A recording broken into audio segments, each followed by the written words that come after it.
93.1 é... Rádio Polos de Alegria, um sucesso que vai até onde você está. Tá no ar. Momento Entrevista.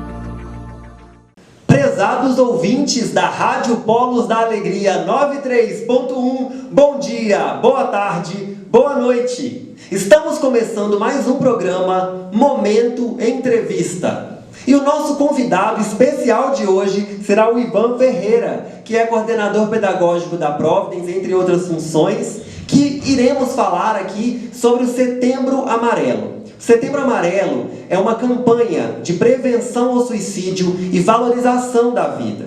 E só para contextualizar, dados da Unicamp apontam que 17% das pessoas da pesquisa já pensaram em suicídio.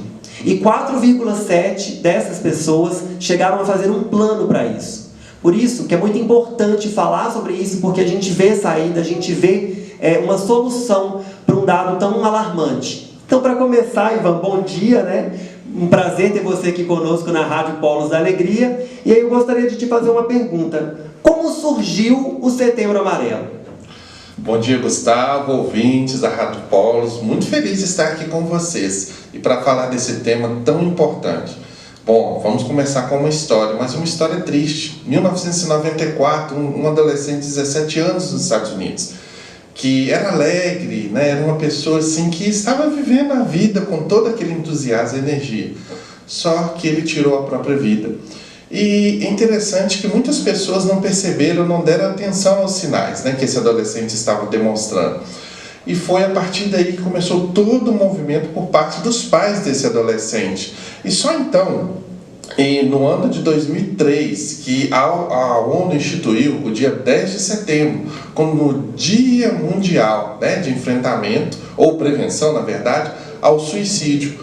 Onde no Brasil foi em 2015, né, que começou todo esse movimento também de falar desse tema, que é um tema, né, muitas vezes ele é um tabu, as pessoas não falam sobre esse tema.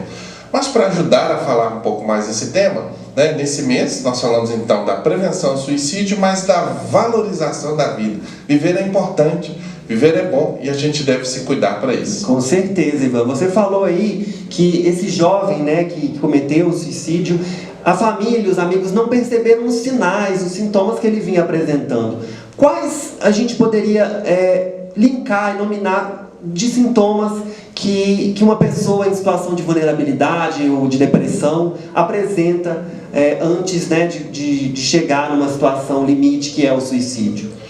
Olha, Gustavo, vamos pensar o seguinte, não necessariamente quer dizer que esses sinais sejam só como uma prevenção à situação do suicídio, mas são indicativos importantes, como por exemplo, por que a pessoa passa a não se cuidar mais como se cuidava antes, com a sua higienização, né, pessoal, seu cuidado com o corpo, por que a pessoa está só se isolando? Né? Vamos pensar uma criança, porque a tentativa de suicídio pode acontecer com crianças também. A gente fala de adolescentes, jovens, adultos, mas tem acontecido também muito, né, na área assim, infantil. Então, por que uma criança não quer brincar mais? Por que um adolescente agora só se isola, não quer ter contato com os amigos, com as amigas? Então, essa situação de ficar se isolando, né, não querer mais, não apresenta mais aquele ânimo, aquela energia para viver, para fazer atividades. Ou seja, isso não é comum. Nós não podemos considerar, né, que numa situação normal, o ser humano cheio de vida, cheio de alegria, por que está parando de fazer essas coisas? Por que não quer mais ficar conversando com os amigos? Por que, por exemplo, estamos agora na era, né, virtual? Por que está postando imagens mais sombrias? Não era esse o hábito, o costume, mas imagens, por exemplo, que falam de morte, falam só de tristeza, de angústia. Isso é um sinal de que alguma coisa não está bem. E nós devemos estar bem atentos a isso. Com certeza, Ivan. E nesse contexto de pandemia, como as coisas estão se dando, Ivan? Assim, questão de busca, de procura por ajuda, ou até mesmo esse isolamento social, isso vem agravando a questão desse problema, né, que é a depressão ou outros sintomas? Olha, vamos pensar o seguinte, primeiro só um dado importante do antes da pandemia. Apesar de dados da OMS apontarem que a tentativa de autoextermínio ela reduziu 10% no mundo, na América Latina subiu 6%. Então isso é preocupante, né, quando a gente vê essa diferenciação, inclusive diferenciação para aumento. Mas com a pandemia, né, nós, em função, por exemplo, do distanciamento social, do ficar mais em casa, isso traz impactos emocionais. Né, a não possibilidade de estar interagindo mais fisicamente com as pessoas, o contato do dia a dia, não poder sair para desestressar mais, né, num parque, sair para dar um passeio com os amigos, com as amigas, tudo isso traz um impacto emocional e exige uma atenção maior. Primeiro, entender que é um momento importante para se adotar essas medidas de prevenção. Então, primeiro eu preciso trabalhar um pouco o meu psicológico, isso não é fácil, né, mas é um ponto de partida. Né? Trabalhar também com o meu emocional, buscando fazer coisas que eu possa dentro de casa, mas que não se limitem só ao mundo digital. Continuar interagindo, contato com a família, as conversas familiares. Olha, uma dica que eu dou para vocês, né? E o brincar, tá em dia? Será que o brincar em família, fazer algo divertido, algo em casa ali para distrair, descontrair, isso acontece? É uma ação importante, que todas essas medidas elas vão colaborar, porque de fato, a violência, por exemplo, durante a pandemia cresceu, né, aumentou, vários dados têm sido mostrados, né, em relação a isso. Então nós devemos nos cuidar e cuidar um do outro. Um ponto de partida para prevenir uma tentativa, né, uma situação de suicídio. Se ame, se cuide, se goste. Pense que as coisas não acabaram porque estamos limitados em fazer ou isso ou aquilo. Não, né? Estamos só dando um tempo, mas as coisas vão voltar, ainda que seja, como se diz por aí, um novo normal, né? Vamos fazer muitas coisas legais, muitas coisas serão possíveis. Né? O nosso futuro, ele está aí na nossa frente, a gente tem que continuar construindo para isso. Com certeza. Ivan, e se a pessoa percebe esses sinais, ela deve procurar ajuda, né? Com certeza. A quem ela deve recorrer? Como ela deve lidar com isso? Ela deve discutir com alguém? Ela deve conversar com alguém? Tem algum número que ela possa ligar para, né, falar sobre essas questões?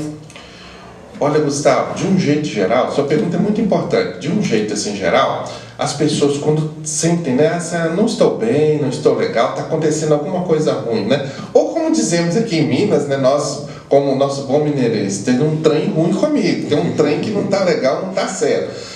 Existe uma tendência de ficar agressivo, às vezes de tratar mal, por não saber lidar com essa sensação, com essa emoção.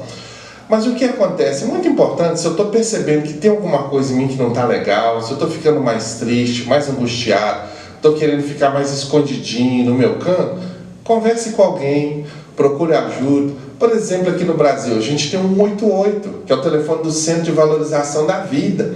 Eu posso fazer uma ligação, eu posso fazer um chat com pessoas que estão ali para ajudar, conversar, escutar um pouco. Olha, uma conversa ajuda demais.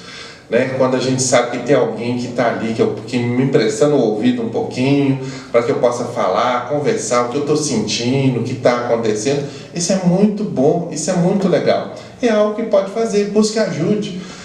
Há muitos anos atrás, Gustavo, eu lembro de um lema, né, uma frase que eu li num sindicato, né, de um sindicato, um slogan, e eu nunca mais esqueci. Falava assim: não fique só, fique sócio. Então eu acho que a ideia é essa: não fique sozinho, não fique sozinha, né? Procure estar junto de alguém, né? Procure falar, conversar, porque o isolamento, ele realmente traz consequências muito negativas. Mas eu espero que você não se isole, né? Não fique sozinho, não fique sozinho. Mas fique perto de alguém que te ama, alguém que pode te ajudar, que pode te ouvir, que você pode conversar, que vai fazer diferença. É isso aí. Ivan, muito obrigado pela sua participação, trazendo essas informações tão importantes, né? Isso não pode ser um assunto tabu, nós temos que falar sobre isso. E foi super importante esse momento aqui com você e super esclarecedor também. Então, muito obrigado a vocês aí que participaram, que nos ouviram e até a próxima. Muito obrigado e até breve, Ivan. Foi. E assim chegamos ao final de mais um programa da Rádio Polos de Alegria.